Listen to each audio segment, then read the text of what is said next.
उन्होंने 10 सेकंड के अंदर 4 गोली फायर कर ली। हाँ। और उसके बाद उन्होंने हमारी गाड़ी के सामने गाड़ी रोकी और उन्होंने अपने हथियार लहरा के उन्होंने फिर फायर किया सामने से।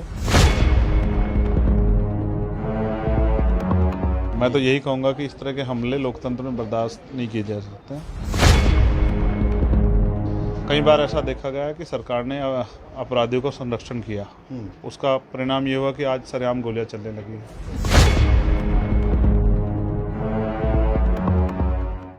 व्यक्ति नहीं, हम विचारधारा की लड़ाई लड़ रहे हैं। विचारधारा के तौर पर हम पे बहुत सा लीडर, एक चंद्रशेखर जाएगा, 1000 चंद्रशेखर तैयार। मौजूद हैं आज़ाद समाज पार्टी के राष्ट्रीय अध्यक्ष और भीम आर्मी के संस्थापक आज़ाद जी। आज हमसे बात करेंगे, जो हमला हुआ है क्या कहेंगे इसके बारे में?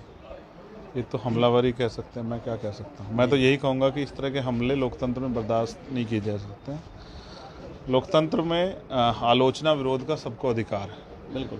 तो अगर सरकार के कुछ गलत करेगी तो विपक्ष आलोचना करेगा, सरकार को अच्छा करेगी तो हम लोग उसकी सराहना भी करेंगे। तो मेरा ये मानना है लोकतंत्र में इस तरह की गोलियों की कोई जगह नहीं है, और जो ऐसा करेगा उसको सरकार सजा देगी, कानून सजा देगा। और अगर सरकार ऐसे अपराधियों को संरक्षण देगी तो इसका जनता में बड़ा बुरा मैसेज जाता है, फिर ऐसी सरकारों को भी जनता उखाड़ फेंकती है। कई बार ऐसा देखा गया है कि सरकार ने अपराधियों को संरक्षण किया, उसका परिणाम ये हुआ कि आज सरेआम गोलियां चलने लगी।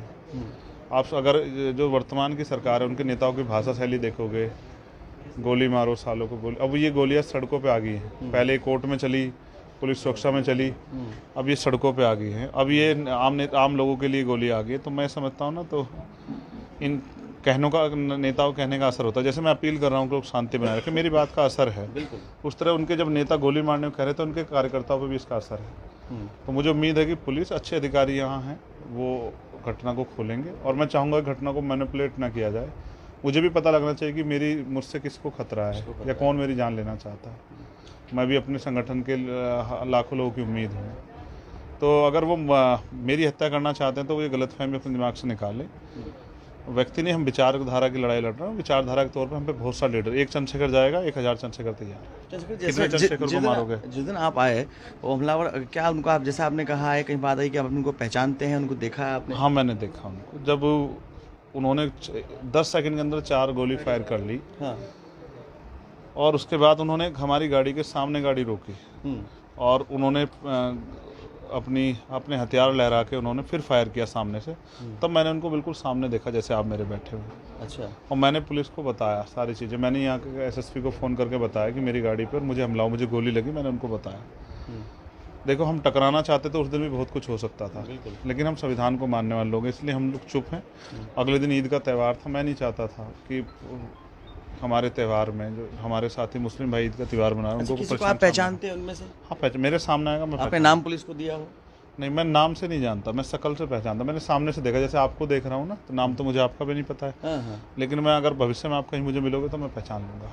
अच्छा, क्या वो गाड़ी जैसे बाद में निकल के आ रही है, ये गाड़ी पीछे से तभी दिल्ली से ही आपके साथ या मेरठ से साथ लगी थी? पुलिस जाँच कर रही है।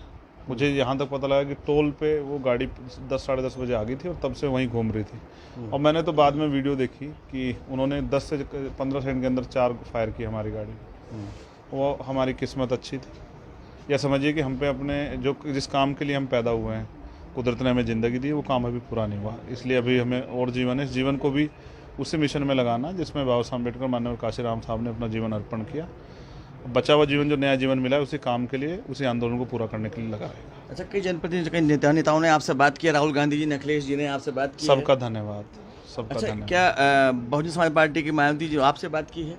स्वास्थ्य का हाल जाना है? अच्छा, जाना होगा, मुझसे नहीं, मेरे साथियों से जान लिया होगा।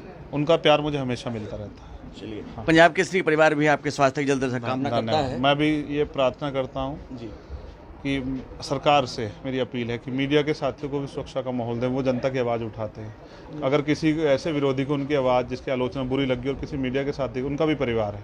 मुझे अपनी चिंता नहीं है, मैं तो जिंदा हूँ, लेकिन और बहुत सारे लोग जो जनता की आवाज़ उठा रहे हैं, चाहे वो नेता हैं, पत्रकार। ऐसा कानून की व्यवस्था ऐसी होनी चाहिए, ऐसा माहौल बनना चाहिए कि जनता सुरक्षित महसूस करे। अच्छा, एक अंतिम बात आपने कही थी कि क्या मैं उनके खिलाफ कोई कार्रवाई नहीं करना चाहता हूं? मैं सच में, अगर क्योंकि टेक्निकल वो ना हो जी, मैं सच में उनको माफ़ कर देता, क्योंकि मैं समझता हूँ मेरी किसी से लड़ाई नहीं है। ठीक बात। लेकिन क्योंकि टेक्निकल है, लोग फिर 4 तरह की बात सोचेंगे, तो इसलिए मैंने कहा कि वो गंभीर जांच करें। मैं जानना जरूर चाहूँगा कि उन्होंने ऐसा क्यों किया। एग्जैक्ट सिक्योरिटी की बात सामने आई थी, मांग की। कार्यकर्ताओं की मांग है। मैंने तो व्यक्तिगत सुरक्षा के लिए 2 साल से लिखा, मैंने अपने लाइसेंस के लिए भी लिखा, अब तक तो नहीं बना। सरकार को लगता है कि भाई उनको ज़रूरत नहीं है, तो पुलिस सुरक्षा में हत्या हो रही, लेकिन मैं फिर भी कोशिश करूँगा कि कानून सब कुछ ठीक। तो ये थे हमारे साथ आर्य समाज पार्टी के राष्ट्रीय अध्यक्ष, उन्होंने कहा कि वो अपनी लड़ाई वंचितों और शोषितों के लिए जारी रखेंगे। कैमरामैन अंकुर के साथ रामकुमार पुंडी, पंजाब केसरी टीवी, सहारनपुर। हमसे जुड़े रहने के लिए हमारे YouTube चैनल को सब्सक्राइब करें और नई वीडियो की नोटिफिकेशन के लिए बेल आइकॉन को दबाएं। अगर आप ये वीडियो Facebook पर देख रहे हैं तो लाइक जरूर करें और ज्यादा से ज्यादा शेयर करें। धन्यवाद।